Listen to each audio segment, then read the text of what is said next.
अच्छा था, मजा आ गया, गजब स्टोरी टेलिंग कर दी। ये सब बातें तो तुमने हर जगह इंटरनेट के ऊपर देख ली होगी, बट आओ 2-3 लेयर और डीपर चलते हैं, बिकॉज कुछ चीजें होती है ना यार, वो लाइफ में लेयर्स में होती है, सरफेस लेवल छोड़ो ना यार। समय रैना का ये स्टिल अलाइव, मैं क्या बताऊं तुम्हें, इसके अंदर इतने सारे पर्सपेक्टिव्स हैं, from toxic masculinity to cancel culture to feminism, ये सब कवर कर लेती है। एंड इस 1-1.5 घंटे के स्पेशल के अंदर हमारे पास इतने सारे पॉइंट्स है डिस्कस करने को, जिनको हम एक एक करके लेके चलते हैं।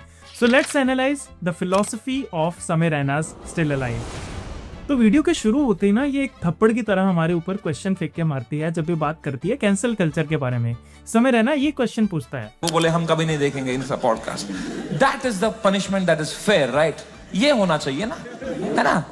ये थोड़ी होता है खराब जोक मारा जो मिलिट्री आ गई घर पे। अब देखो, इस क्वेश्चन की इंटेंसिटी दिखाने के लिए समय रैना 3 टाइम स्टैम्प्स के ऊपर बात करता है। सबसे पहले ये, कोई बाबा बैठा हुआ है एक रिपोर्टर के साथ, वो कह रहा है ऐसे लोगों को जान से मार देना ही सही, और रिपोर्टर कह रहा है क्या बात कर दी है आपने सर।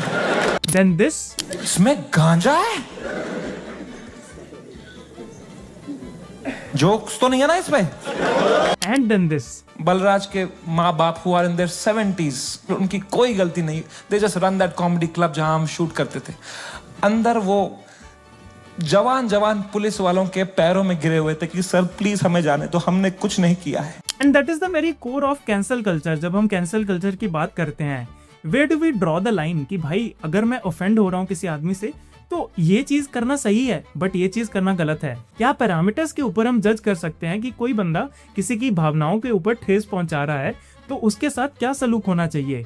ठेस पहुंची है इन दो के दिल पे कि उन्होंने वंदे मातरम का विरोध करना चाहा। तीसरे टाइम स्टैम्प की तरह बलराज के पेरेंट्स, जो कि इस चीज के अंदर इन्वॉल्व भी नहीं थे, जस्ट बिकॉज उन्होंने अपनी स्पेस दी, तो वो भी डिजर्व करते हैं क्रिटिसिज्म, और वो भी इस लेवल तक का।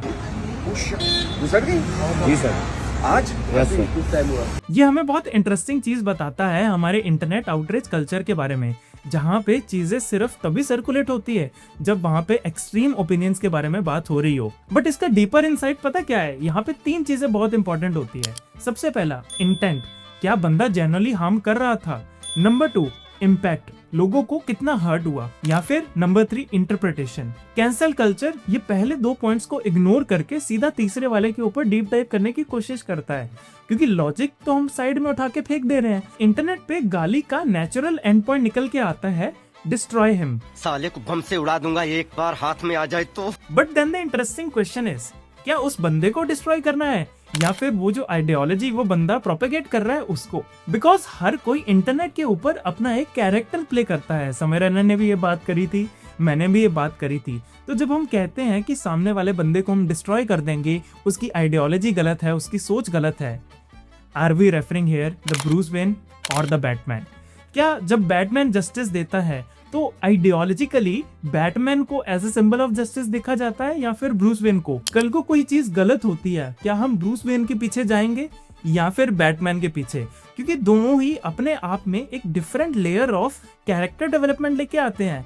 एक तरफ तो ब्रूस वेन ये प्रॉमिस करता है कि वो एक इंसान है जो उस आइडियोलॉजी में बिलीव करता है, बट सिंबलिज्म इज बैटमैन। लोग बैटमैन के साथ जस्टिस को अटैच करते हैं, ब्रूस वेन के साथ नहीं। तो the interesting question is, Bruce Wayne गलत होगा या बैटमैन? और इससे भी बड़ा क्वेश्चन आ जाता है कि जो ये लोग मॉरल हाई ग्राउंड लेके बैठे हैं, वो किस बिहाफ पे लेके बैठे हैं? इंडिया का अडल्ट कंटेंट कंजप्शन सबसे ज्यादा है, हर जगह हम छाए पड़े हैं, वुमेन सेफ्टी के नाम पे हमने धज्जियां उड़ा दी हैं, फिर हम एक्सपेक्ट करते हैं एक कॉमेडियन को पूरा ठेका देके कि वो हमारा कल्चर संभालेगा। समय रैना ने बहुत अच्छा कहा था, लोग हंसना बंद कर देंगे ना, लोग सवाल उठाना शुरू कर देंगे। And I am just plugging in here a book everybody lies. उसमें इसी चीज के बारे में बहुत डिटेल में बात करी है कि कैसे डेटा पॉइंट्स कभी लाई नहीं कर सकते, हम जितना मर्जी लाई कर दें। समय रैना ने निकाल के जब देखा था ना चिट्ठा, तो ही वाज राइट। हमने YouTube से स्टैट निकाला था, मंथली 4 करोड़ यूनिक डिवाइसेस पे मेरा शो देखते थे। एंड अभी तक जो हमने कवर किया है ना, it is only 30% of the video. इसके बाद समय Raina starts about the comedy from tragedy. दोस्त नहीं थे क्या आप कभी? तो बोलते थे चलो मेरा आशीर्वाद तुम्हारे साथ है। मैंने कहा मैंने मेरी माँ को नहीं देखने दिए कभी मेरे चेहरे पे इमोशंस, ऑडियंस को लौड़ा दिख जाएगा कुछ। पता है, ये वाला बिट देख के मुझे सिद्धू मूसेवाला की बार बार लाइनें याद आ रही थी, क्योंकि समय रैना ने जो किया ना वो अपने आप में इतना ज्यादा कमेंडेबल है।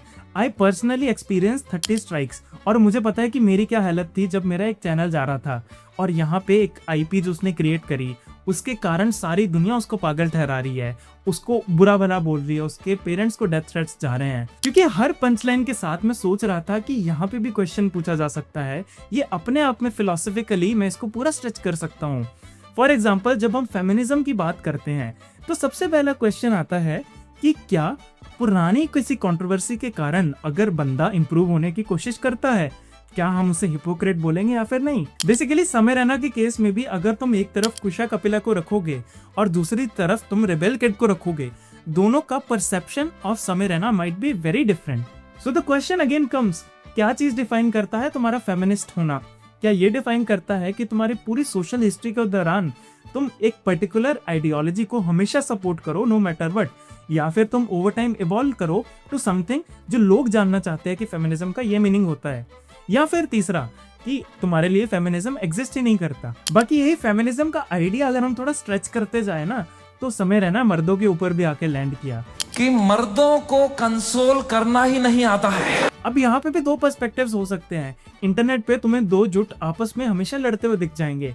पहला गुट आके बोलेगा कि भाई तुम मर्द हो, मर्द कभी झुकता नहीं है, और दूसरी तरफ तुम्हें सॉफ्टर साइड ऑफ मैन भी दिख जाती है जिसको हम अप्रिशिएट करते हैं, विच फील्स वेरी आर्टिस्टिक। और यहाँ इस वीडियो में एटलीस्ट हम एक्सट्रीम्स के ऊपर खेलने नहीं आए हैं, हम ढूंढने आए हैं वो कोलैबोरेशन कि किस पैरामीटर पे हम सही कह सकते हैं कि इनमें से कौन सा सही है कौन सा गलत है।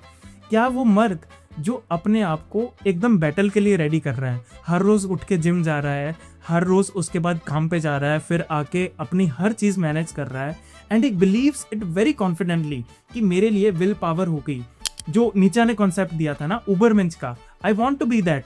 वहीं दूसरी तरफ एक सॉफ्टर साइड ऑफ मैन भी आती है जिसके लिए मैस्कुलिनिटी अपने आप में एग्जिस्ट नहीं करती। वो इस कॉन्सेप्ट के अंदर बिलीव नहीं करता कि हमारे जो इमोशंस होते हैं मैन को, वो उनको दबा के रखना चाहिए, उनको चैनल करना चाहिए in the form of energy in the gym. वो बिलीव करता है अपने इमोशंस को एक्सप्रेस करने में। इनमें से दोनों में से कौन सही है? क्या दोनों सही है? क्या दोनों गलत हैं? आधे मर्द यहाँ डिप्रेशन में है, बाहर कर रहे हैं, हा, अंदर चल रहा है बाप का सपना नहीं पूरा कर पाया यार। एंड में जाते जाते समय रहना क्लीशे का तमाचा भी हमारे ऊपर मार के जाते हैं। इससे अच्छा चुप बैठो यार, ये क्लीशे मत दिया करो। हम जितनी वीडियोस बनाते हैं, एडवाइसेस लेते जाते हैं, लोग किसी ना किसी तरह से एक पर्सपेक्टिव, एक ओपिनियन के बारे में लगे पड़ना चाहते हैं कि कस के इसको पकड़ लूं मैं, इसके ऊपर बिलीव कर लूं मैं, मेरा क्रिएटर इसके ऊपर वीडियो बना दे, उसको वैलिडेट कर दे। इसीलिए इस वीडियो में भी तुम देखोगे मैंने तुम्हें सिर्फ सीरीज ऑफ क्वेश्चंस पूछे हैं, मैंने तुम्हें अलग अलग पर्सपेक्टिव्स रखे हैं तुम्हारे सामने, एंड मैंने तुम्हें बोला है कि इन सारे पर्सपेक्टिव्स को मिला के जो तुम्हें लगता है कि तुम्हारे लिए खिचड़ी अच्छी पकती है, उस अकॉर्डिंग तुम तड़का लगा लो, तुम मसाले डाल लो। अल्टीमेटली तुम्हें खाना है, तुम्हें पेट भरना है। मुझे ये भी नहीं पता कि जिस तरह की मैं वीडियो बना रहा हूँ इस तरह का फॉर्मेट वर्क करेगा, लोग देखेंगे नहीं देखेंगे। मेरा मन था पर्सपेक्टिव शेयर करने का इस वीडियो के अराउंड। अगर वीडियो का रिस्पांस अच्छा रहता तो पार्ट 2 भी बना देंगे। भरे पड़ा है मेरे पास यार पर्सपेक्टिव जिसके अराउंड हम बात कर सकते हैं, एंकर बना के खींच के लंबा ले जा सकते हैं। अगर तुम्हें ये वीडियो पसंद आए तो कमेंट कर दो, लाइक कर दो, हाइप कर दो, ताकि मुझे पता लगे कि भाई ऐसा कंटेंट देखने वाली भी ऑडियंस है जिनको लेफ्ट राइट में नहीं, सेंटर में आके बैठ के आराम से बात करनी है। In short, somewhere beyond the right and wrong there is a garden. I'll meet you there.